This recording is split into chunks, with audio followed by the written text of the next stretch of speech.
নবী সাল্লাল্লাহু আলাইহি সাল্লাম আবু তালেবকে কালেমা পড়াবার জন্য কি পরিমাণ কাঁদছে, চেষ্টা করছে।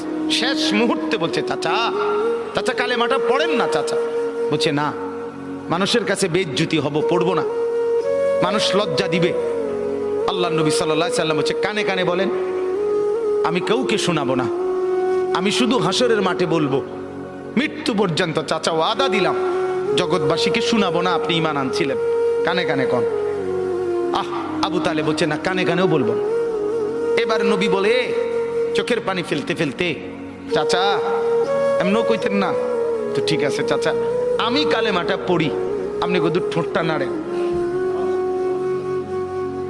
আপনি শুধু ঠোঁটটা নাড়বেন, আমি হাসরের দিন বলবো মাওলা আমার চাচা কালেমা পড়ছিল এজন্য ঠোঁট নাড়ছে, এর সুযোগ দেন। চাচা বলছে না,